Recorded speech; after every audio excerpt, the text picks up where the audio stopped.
There are 10 distinct signs someone is emotionally unavailable, and research on attachment suggests most people miss at least 7 of them until they're a year or 2 in. Some of these show up on date 1.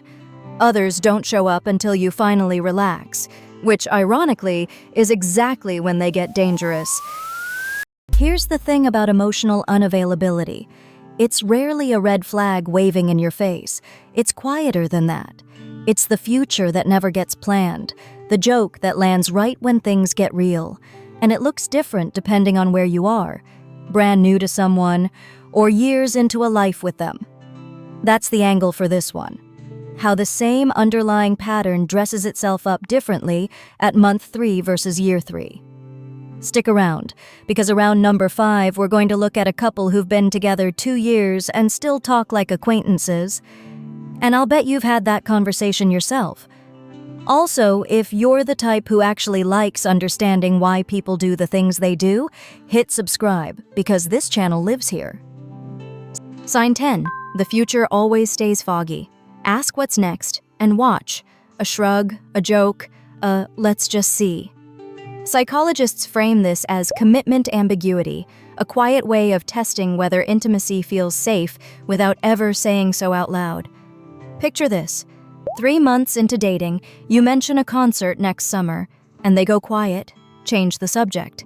That's self-protection dressed as spontaneity. Now watch the long-term version. 5 years in, you bring up moving in together, and it's the exact same fog, same "we'll see." That's not shyness anymore. That's an old pattern still doing its job, keeping distance disguised as being easygoing. What to actually do: notice if the fog is occasional, which is normal, or constant, which isn't. If every future conversation gets deflected, name it gently. I noticed we don't talk about later, can we? Their reaction will tell you more than their words ever could. Sign 9. Busyness becomes a permanent shield. Not the honest, overwhelmed kind of busy, the kind that shows up specifically whenever things get close. Attachment researchers call this a deactivating strategy, a way avoidant partners regulate closeness by staying just out of reach. Here's the new relationship version. You suggest a second date. They're swamped for weeks, yet somehow they're active online the whole time. Here's the long-term version. You suggest a weekend away together, and suddenly work explodes every single time you ask. The busyness itself isn't the lie. It's real. But its timing is the tell. What to do? Track the pattern, not the excuse. One busy season means nothing. Busy specifically whenever intimacy is requested means something. You can respond with curiosity instead of accusation. I've noticed timing feels like it's always tight when we plan something bigger. What's that about? That question, asked calmly, often reveals more than months of silent frustration. Sign 8. Their texting runs hot, then cold, on no schedule you can predict. Behavioral psychology has a name for why this hooks you so hard. Variable ratio reinforcement, the same mechanism behind slot machines. Unpredictable reward is more addictive than steady reward. In a new relationship, this looks like 3-day silence followed by a flood of good morning texts, and you feel relief so strong it feels like love. In a long-term relationship, it's subtler. Weeks of short replies, then one night of deep, warm conversation that resets your hope completely. Here's the catch. The warmth is real, which is exactly why it works. What to actually do: separate the feeling from the pattern. Ask yourself, over the last month, was warmth the rule or the exception? If it's the exception, your nervous system is chasing a slot machine, not a partner. Real security feels boringly consistent, and that's a compliment, not an insult. Sign 7, they're physically there and emotionally gone. Researchers call the phone-checking version phubbing, but the pattern is bigger than phones. It's attention that never fully lands on you. Picture a first date at a cafe. They're across the table, nodding, but their eyes drift. Their answers arrive half a beat late. You leave thinking it went fine, but something felt thin. Now, the long-term version, Years in, sitting on the same couch every night, physically together, but conversation stays shallow, presence stays partial. Studies on relationship satisfaction consistently link this kind of divided attention to lower feelings of being understood, even when the couple spends plenty of time together. What to do? Notice quality over quantity. Ask yourself if you feel seen during shared time, not just present alongside it. And if you can, name it lightly in the moment. Hey, you here? Rather than saving it up as resentment. Sign 6. The moment things get real, out comes a joke. Psychologists describe humor as one of the most socially acceptable defense mechanisms. It lets someone exit an emotional moment without ever looking like they left. New relationship version. You share something vulnerable over dinner, and they respond with a bit, a laugh, a pivot, and the moment just evaporates. Long-term version. You try to bring up something that's been bothering you for months, and somehow it turns into a running joke between you before you even finish the sentence. Here's a forward tease worth sitting with. This pattern shows up again later at number 3, wearing a much more serious face. For now, the fix is simple but requires nerve. Gently return to the topic after the laugh fades. That was funny, but can we go back to what I said? If they can follow you back into the moment, that's a good sign. If they can't, that's information too. Quick question. How deep did your last real conversation with your partner actually go? Because here's a strange case.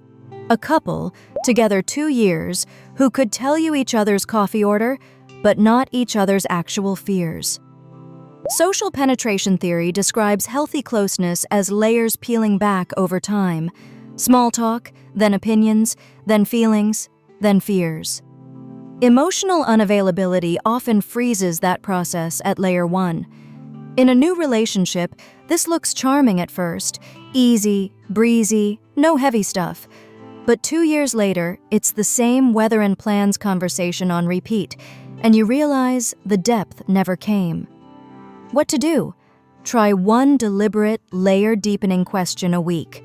Not therapy level, just one size beyond small talk. What's actually stressing you lately? Instead of, how was your day? Watch whether they meet you there or redirect back to the surface. That single habit tells you more about availability than any grand conversation ever could. Sign 4. Look at the shape of their past, not just the present.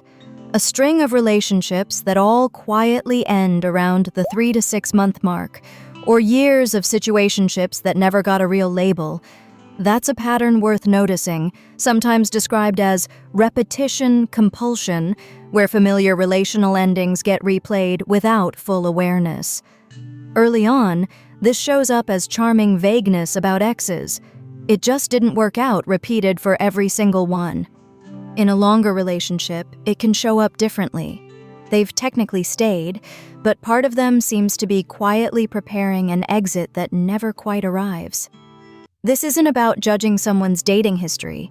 It's about pattern recognition. What to do? Ask about their past relationships with genuine curiosity, not interrogation, and listen for whether they show any insight into the pattern. Self-awareness is the differentiator. Someone who says, "Yeah, I noticed that about myself too," is in a very different place than someone who blames every ex. Sign 3. When you get emotional, they get gone.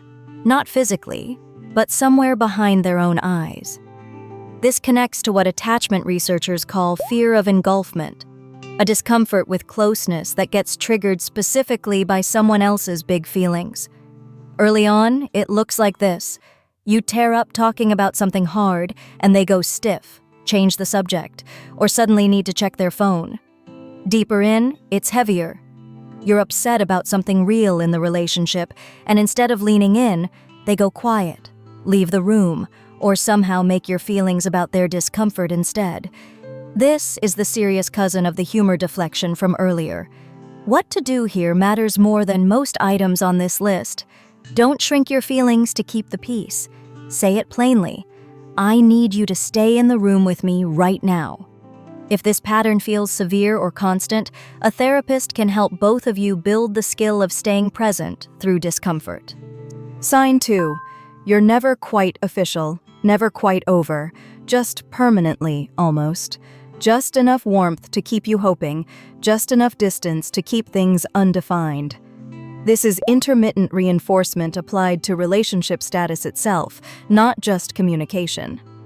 New relationship version, months of consistent dates, real chemistry, but any mention of exclusivity gets a laugh and a "let's not label things." Long-term version, and this one surprises people. Married or partnered for years, but big commitments, finances, family planning, real merging of lives, stay perpetually later. The ambiguity itself becomes the relationship. What to do? Give ambiguity a deadline, kindly but clearly.